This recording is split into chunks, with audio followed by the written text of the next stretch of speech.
Hey there, today I want to briefly consider this water sprinkler unit, and the reason that I want to do so is twofold. First of all, we've been using this quite a bit to water areas of the lawn, and with great success. Also, we've been having a lot of fun with this unit because it's something that it's easy to set up, easy to move around, and you can have a lot of fun because of the way that it throws water. We've been using it in association with the kids' pool, which is out in the yard, you can see, and we also have a water table, which is set up here. You know, we pull them all together, and it's a lot of fun. Now, when you're looking at this is basically comprised of two sections. I've unscrewed the top just to note. I'll screw it back on to show it, but you'll see it maybe shake or something. That is not typical. You know, it's just so I can show it to you. You have the base area, which is your water input, and your water input, you have an adapter for it. So whatever your water source is, you can plug it in, and this is really sturdy. So the hose is not going to end up flipping it over easily if it becomes kinked or tangled, which is good when you're talking about something that you need to move around a lot.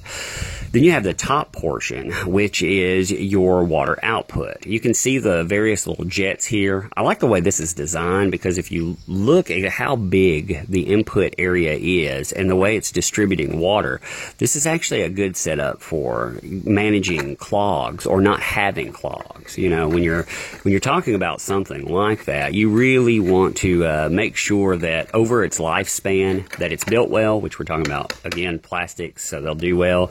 And you want to look at something that's not going to clog up over time and you have to mess with a lot. And this design is going to help with that. Another consideration that you really need to take into account these days is the types of plastic. This is made with a newer type plastic. Some of them you can look at and compare, but when you think about older plastic types, imagine the old army men that people used to pick up, or just the various molded plastic figures. Those were made from very unsafe plastics, and the plastics, when associated with water, will actually leach off, and they can cause some issues that, you know, when you read about it, is actually very alarming. So this is made from a better type of plastic, and again, I'm not going to get on a soapbox with that, but read up on this stuff because it's really important, especially when you're talking about your safety or your child's safety. Now, what we're going to do is demonstrate exactly how it works. So I'm going to walk it out. It's got a long range on it, so you know, you can see another sprinkler out here where we've been playing.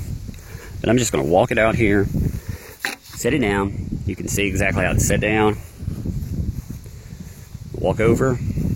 We have a hose outlet right here. And it's actually kinked.